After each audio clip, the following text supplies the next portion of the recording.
Hi, I'm John DeDakis, and you're one-to-one with me, and I'm one-to-one with Lowell Mays. I've known Lowell for probably about 40 years, and just this is just a snippet of what he's all about. He's an Ohio native. He's been a clergyman, a bishop, a medical school professor, an executive counselor, and he's been married to the same woman for 60 years, Barbara. He's retired. He's the father of 3 adult children and the grandfather of 6. He is a retired naval captain, and he joins us from his home in Madison, Wisconsin. How are you, Lowell? It's good to see I'm you. fine, John. Good to talk to you. Look, we go way back to when I was a reporter at WMTV, the NBC affiliate, Channel 15 in Madison. And I was as a reporter, you cover all kinds of, murders, car crashes, fatalities, those kinds of things. And after a steady diet of that kind of stuff, you begin to get a little, at least from my perspective, you get a little jaded covering all this death and destruction. And I began to wonder, well, what really goes on after the accidents are cleaned up, and what's the human toll on people. And so I wanted to do a documentary on grief, and you were recommended as someone I should talk to. And so we talked, and you really were instrumental in pointing me in the direction of many people who were sources and subjects of stories that I did in this grief documentary.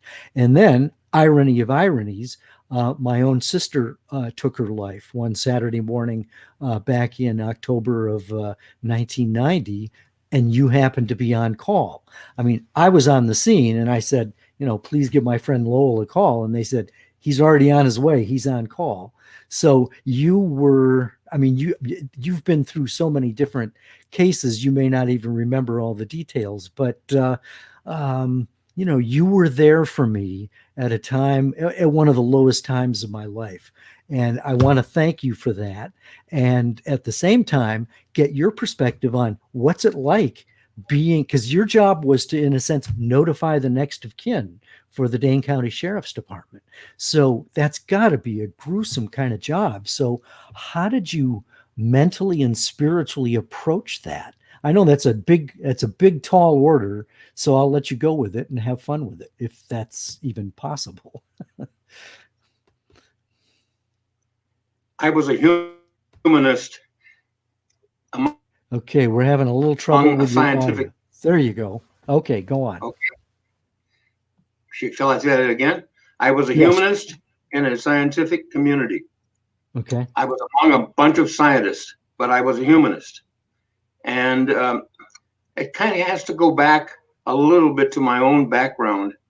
I had a father who was a barber, and one of his customers was a guy named Bob West.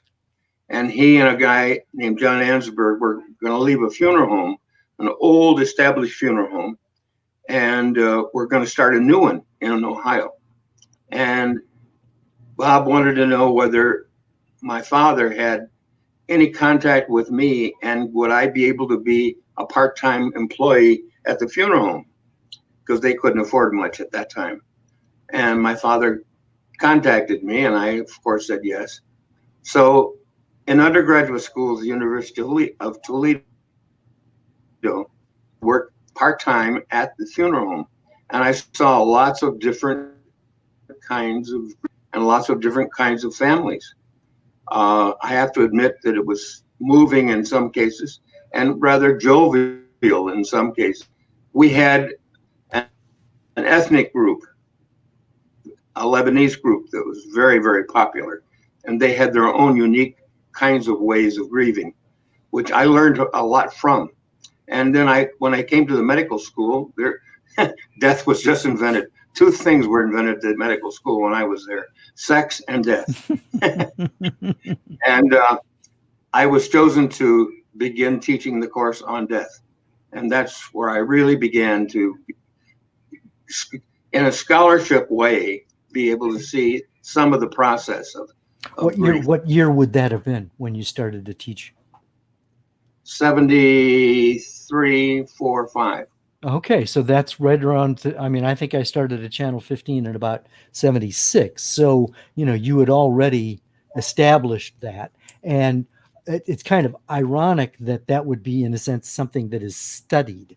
What does that mean to study death in a medical school setting? Well, like I said, two subjects that were constant in the medical school were invented at that time, sex and death. But nobody had ever really put a category of what was happening to a person when they were grieving to it. And about that time, Elizabeth Kubler-Ross wrote her book, Right. and came up with, the 5 stages. And Well, and she actually visited Madison. I remember covering a news conference where she was at. Did you meet her when she was in town at that time? Not then. I met her in Washington, D.C. Okay. And so, in a sense, she was sort of the trailblazer. So, did you adapt a lot of her teaching and observation to what you brought to the med school?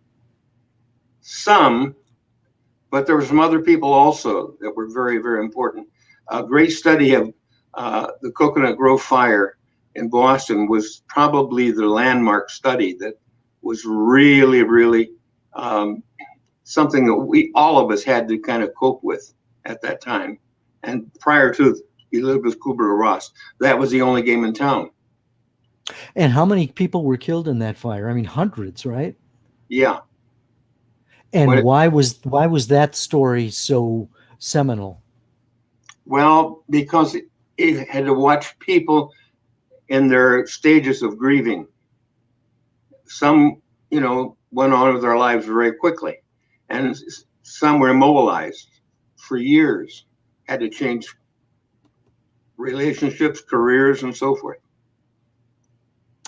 And so you then applied a lot of what you were learning to your job with the Dane County Sheriff's Department, notifying next of kin. So how did you approach that? It's such a delicate job. And I mean, no one actually considers the person delivering the bad news. So how did you approach it mentally and spiritually? Well, it's a long, long journey. As a clergyman, I had to find ways constantly to define myself as someone who could do something for somebody. And they didn't think the medical school was that place. And I had a clinical assignment at the medical school, but that wasn't enough because most of the people at the clinical assignment were people that were walking with very, very little grief. They were psychosomatic illnesses. The work at the Sheriff's Department was almost by accident. It happened concentric with the Vietnam War. As a person, I was opposed to the Vietnam War. And as a naval officer, it was kind of difficult. Mm-hmm. And I was on the side of the demonstrators in many cases. Mm. And I was asked by the police department to give some support to the police department also. So I tried. And in those days, you couldn't give support to the police department, which was the Madison Police Department, without any kind of credentials. So I had to become a sheriff's deputy. And because of that, I was able to serve the Madison Police Department, which is a part of the Dane County, which is the larger segment of Madison. Well, and let me stop you there because I was a reporter back in Madison, Wisconsin during the Vietnam War years. In fact, I got tear gassed covering one of the anti-war riots right after Kent State. And I never took part in any of the demonstrations. I was always a reporter.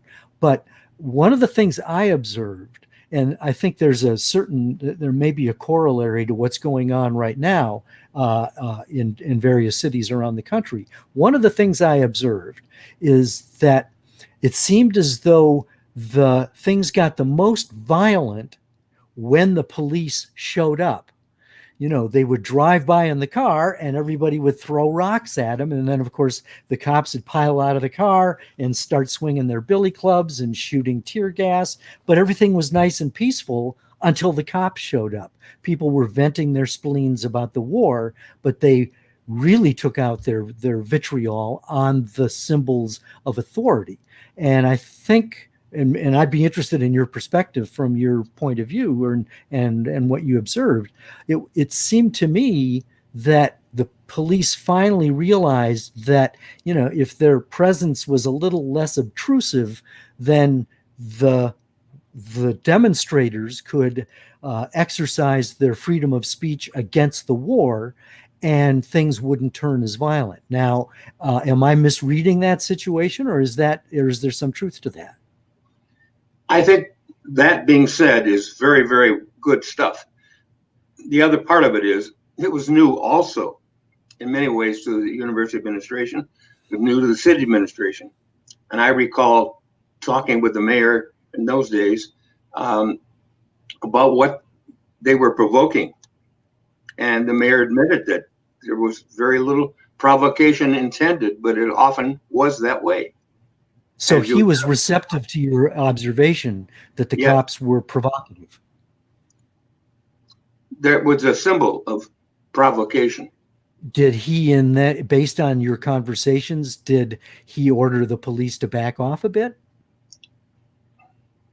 I don't think so. You may recall, John, there were 3 police jurisdictions, the Dane County Sheriff's, and the University of Wisconsin Police, and the Madison Police Department. Those are 3 basic jurisdictions. The Madison Police had one style. The Sheriff's Department had a different style. Mm-hmm. And the University of Wisconsin Police Department had a very, very different style, because its leader always wore a ball cap and hollered from a bullhorn, a megaphone. And he was loved by most people. Exactly. Yeah. What style of those 3, which style would you say was the most effective? Probably Ralph Hansen at the university. Because why? I think there was a certain amount of endearment that went toward him. What do you mean? I think that the people of the community had some endearment towards him.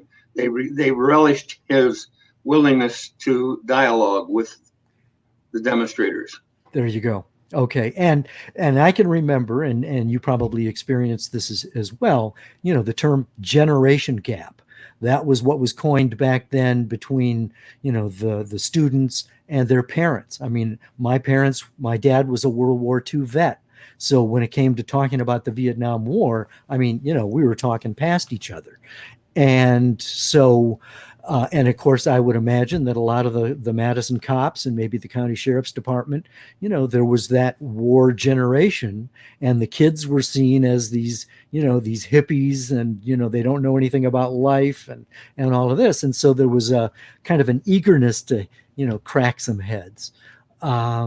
Is there a correlation, and maybe I'm getting beyond what you're able to speak to, but do you see any similar tendencies back then, now, in terms of the whole Black Lives Matter and the confrontations that have been happening in various cities between people who are enraged at the way some police forces are treating African Americans, and yet there seems to have been sort of an overreaction on the part of the government as well. And again, it's not causing dialogue, it's causing confrontation. Is there a correlation between back in the Vietnam days and the current racial unrest, do you think?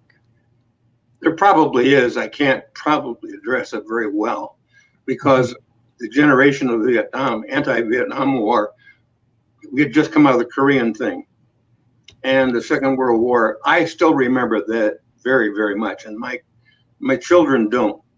Mm-hmm. Have no idea. Rationing and what it means to what the price of gas and so forth. They just don't have any idea at all. Right. So I think to make a parallel of today with then, it's not a very good one. There are, Okay. I'm sure. Well, let's go then to the issue of dialogue, because I think that's a universal thing. And based on the experience that you had during those very tumultuous days of the anti-Vietnam War era, um, were there some takeaways in terms of what you observed in terms of how to effectively dialogue when things are so polarized? I'm not sure I can speak to that very well. I was kind of removed from it in many ways professionally, and I didn't get too involved personally. I think my personal involvement would have been probably the naval officer. Okay.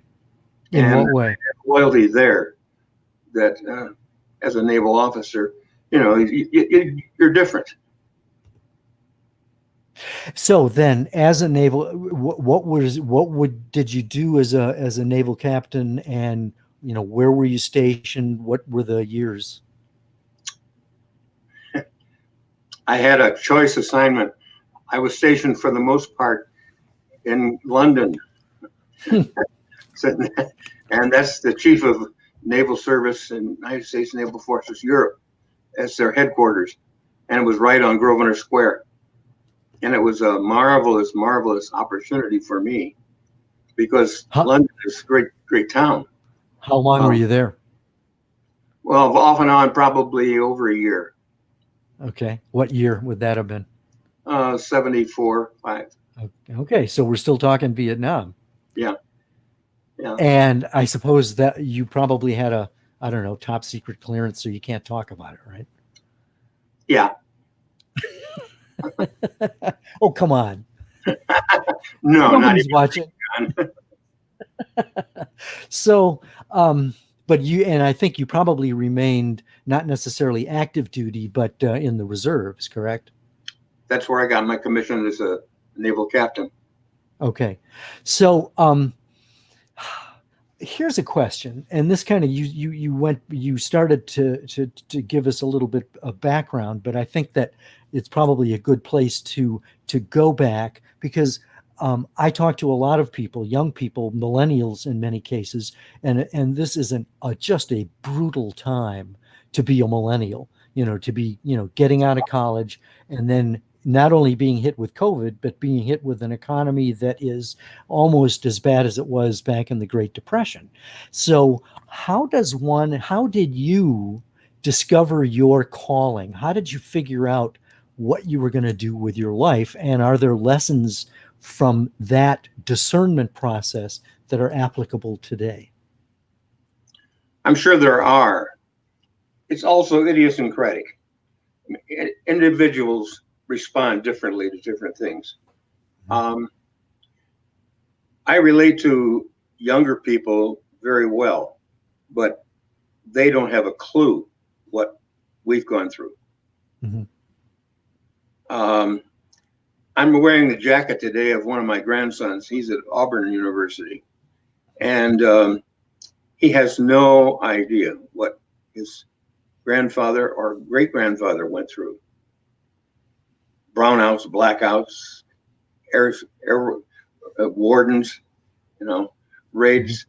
My wife was in the bathtub, I remember one time, and there was a blackout, and she had to stay in the bathtub because of blackout. The kids, they just don't have a clue what we went through. And I think because of that, it's an individual thing that affected individuals differently than you can generally cast aside or say, well, it doesn't matter. It does matter a great deal. So how did you discern what you were going to do with your life? Well, I started out as an undergraduate in psychology, and in those days, you had to institutionalize everything you were going to do.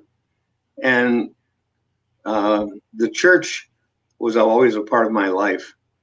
And we could institutionalize psychology through the church. I think probably also parental guidance and support was helpful. It was helpful also from my faith community. The people of the parish were very willing to give me support, and that was nice. You know, how are you doing, and what's happening, and where are you in your trail or your pilgrimage? And I learned a lot from that. I learned a lot also at the funeral home, watching guys who were a generation ahead of me basically struggle. They didn't have any money, and they eventually became very wealthy. But in the meantime, there was a period of time that they had to struggle and struggle and struggle, and it was good for me to watch them struggle. At what point did you decide to go into the ministry? I think my sophomore year in high school or college. And was that one of these, bolt from the blue kinds of experiences, or how did you come about? How did it become clear that that's what you should be doing? I had an appointment to the Naval Academy, and I returned that basically because I didn't want to be institutionalized. And so I went to the church. Institutionalized? I think so. Yeah, that makes a lot of sense. And my father, who had no education at all, was just really perturbed. He couldn't understand why I would ever throw away a free education and present, bills. Yeah. So I think probably about sophomore in college, that was the time that I began to realize I needed to institutionalize somehow. And I had friends who were going to the seminary, and that helped me a lot. Now, you described yourself earlier as a humanist. Is that contradictory to being a person of faith? No, I don't think so. Why not? I used the humanist in contrast to the scientist. Okay. The scientists, there were lots and lots of scientists around the medical school, very few humanists. And occasionally one would surface, and that you would have a strong relationship with that person when that person showed a human side of themselves. And that generally was an older professor, a guy who was generally 55, 60, 65 years old. And some of those people were very, very human. And we were talking about notifying next of kin, and we've talked about grief. And of course, as a clergy person, you're ministering to people usually at the worst time of their life. What are some things? I mean, the people are going through all kinds of things right now.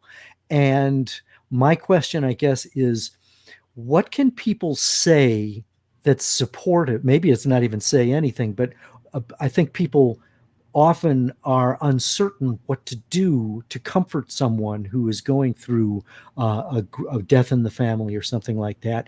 What kind of guidance can you give on what is supportive in a way to encourage someone who's going through something awful? Well, that was the one big thing that I felt was probably negative about Elizabeth Kubler-Ross's book. She labeled 5 different steps. And it was presumed by some people that you would go through all 5 and they'd never repeat. Well, the best thing you can offer to anybody, I think, is to say, I don't know what to say. Guide me through this. I'll be of help to you if I can be of help. So I think you have to take your cues from the people rather than read a book to them or impose on them something else. So based on your experience then, what kind of cues did people give that you were able to respond to? What are some of the cues to look for? I want you to be with me. I want to be alone.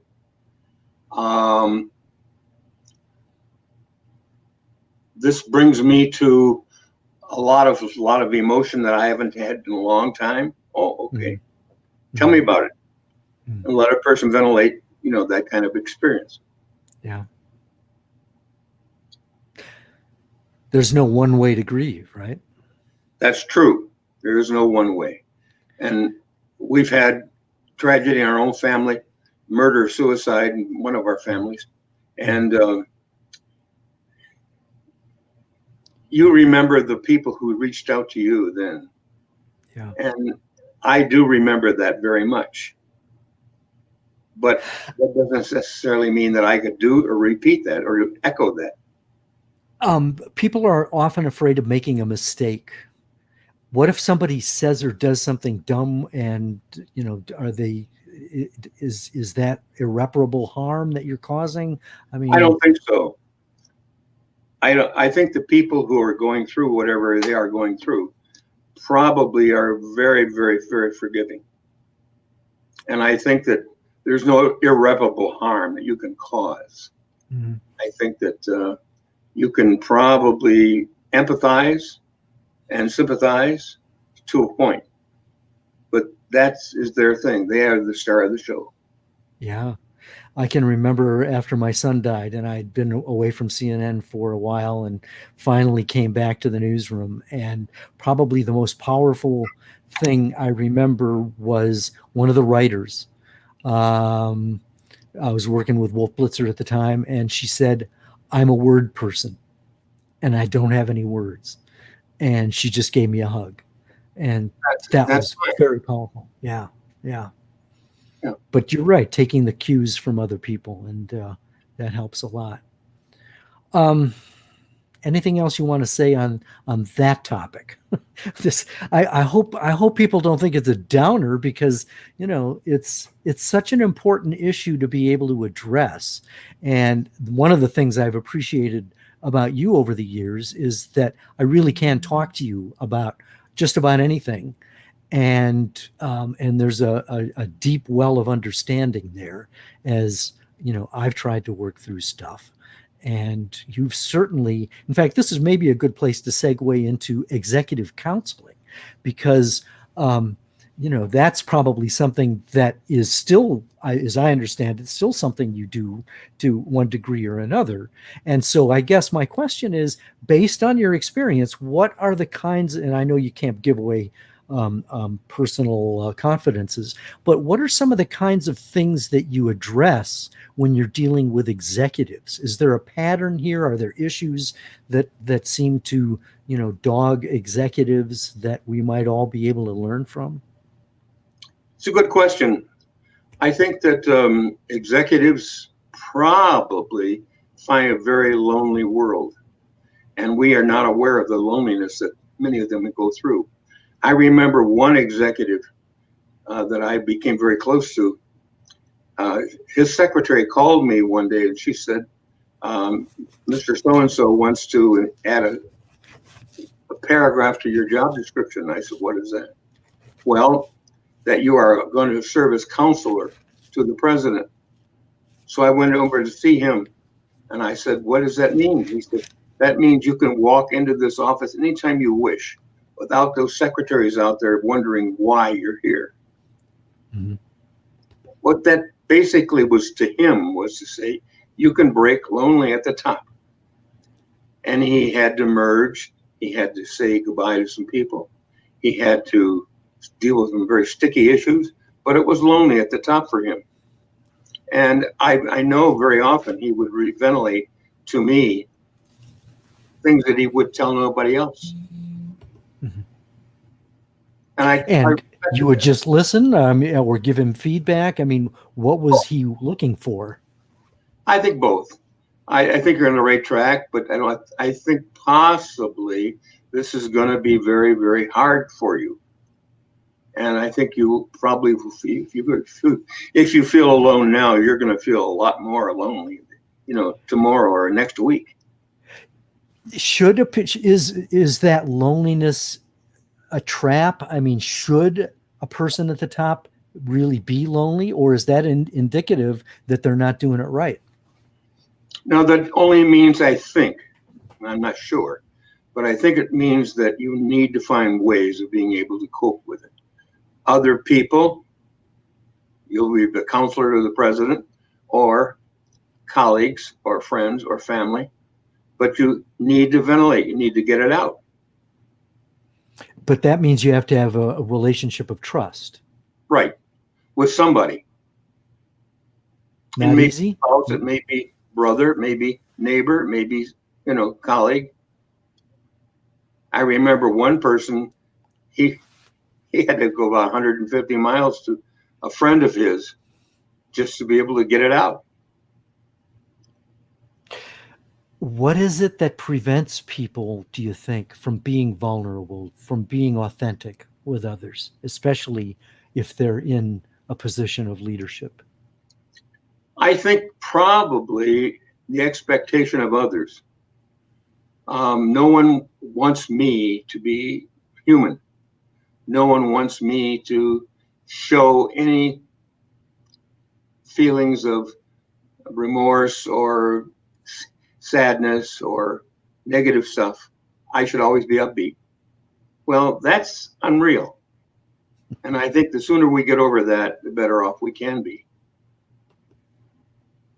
Okay. All right.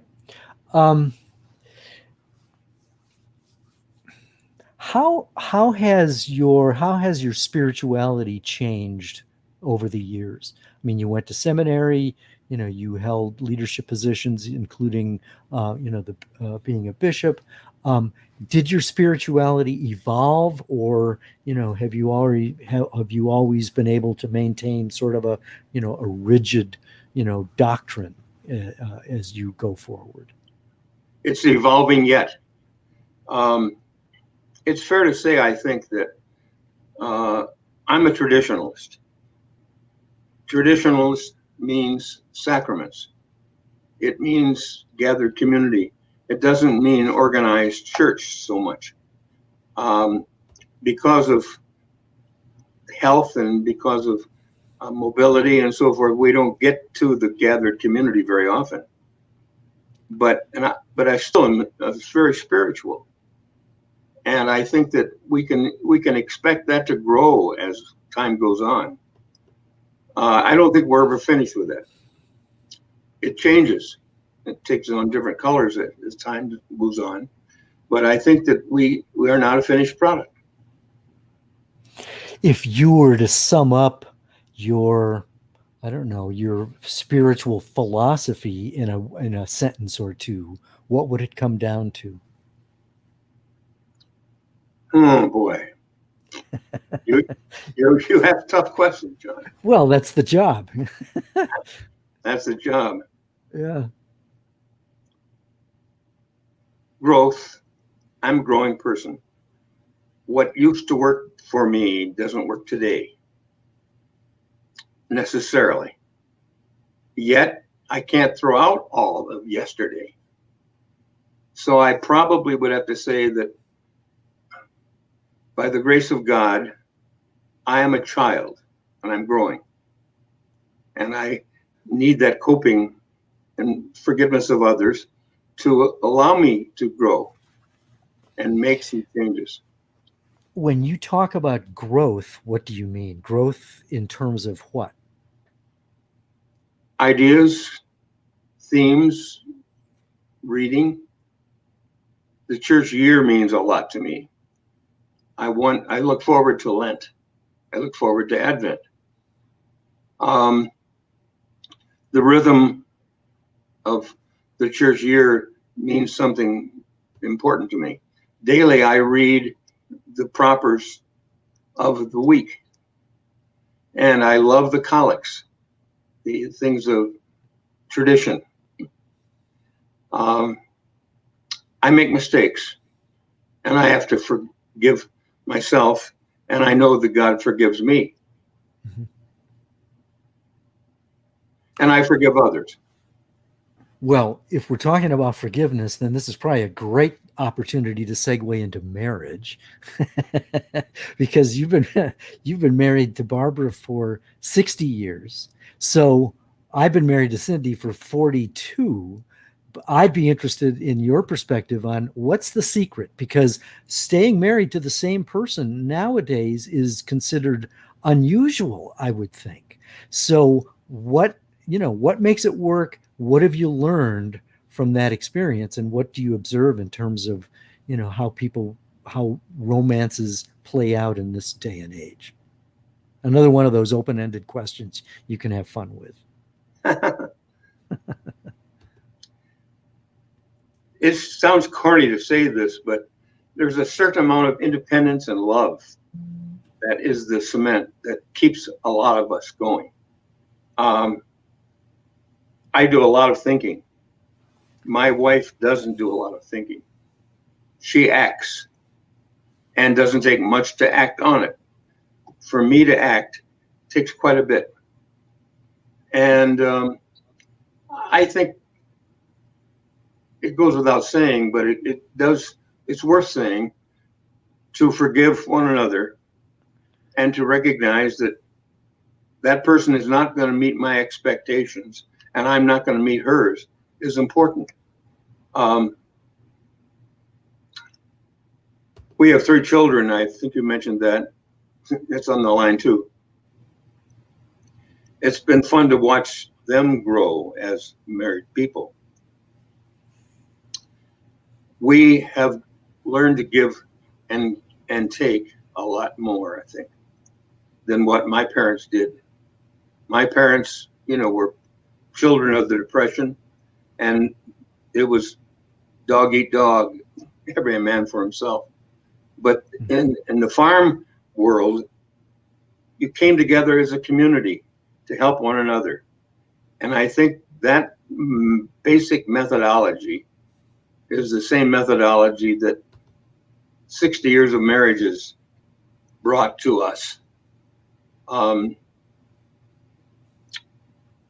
You try to help the other person grow, and you overlook their offenses, their obstacles, and you need one another. Does that help you? It does. It does. What would you say is forgiveness probably the biggest thing you've learned over the course of being married so long? That's like putting a hierarchy on a big word. Mm-hmm. I'm not sure if that's the only word. Mm-hmm. The real word is love.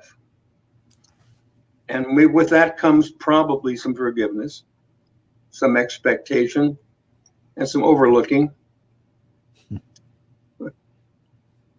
I'm not perfect, and the woman I'm married to is not perfect, but we have never expected each other to be perfect. Yeah. Do you think that nowadays there's an unrealistic expectation that people have, that the warm fuzzies will stay forever, or just the opposite, that people have become so jaded because of broken marriages and so on, that they're even more reluctant to make a lifelong commitment to someone, and that it's maybe more convenient to stay together as long as it feels good? You made a good choice of words, and by the word commitment, yeah, probably we could have split, over the years, but there is something called commitment, and you want to do that in a proper kind of way. The current generation, you change cars, you change spouses, you change political parties, whatever it be, it's all right. Well, no, the covenant of commitment is very, very important.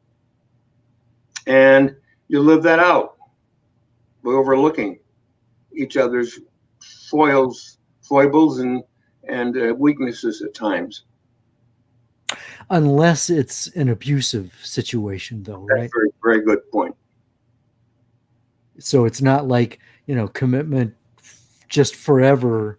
And, if you're getting beaten up, that's just the way it goes. No, that's wrong. Okay.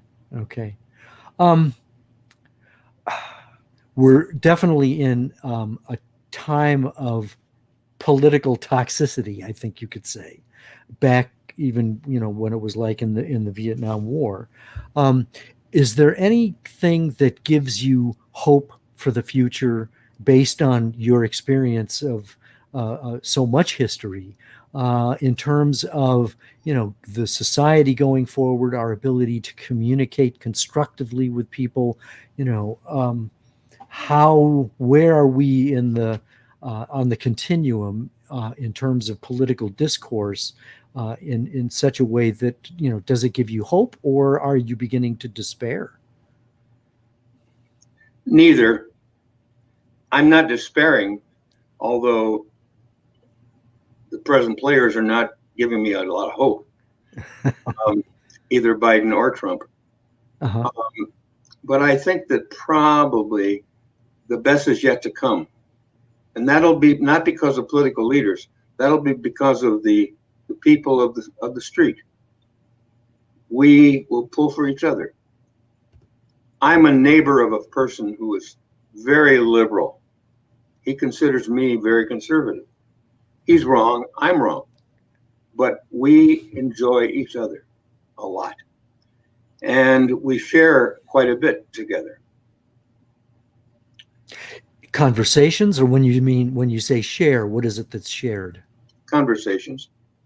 And how do you talk with each other and remain friends?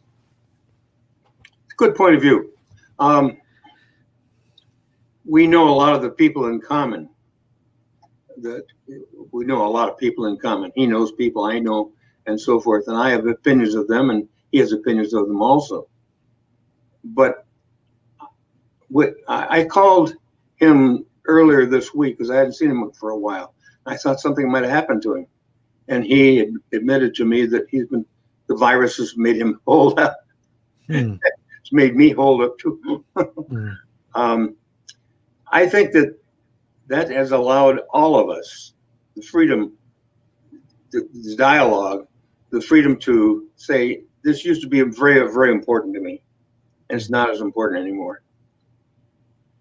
And I think that comes and goes in a good way.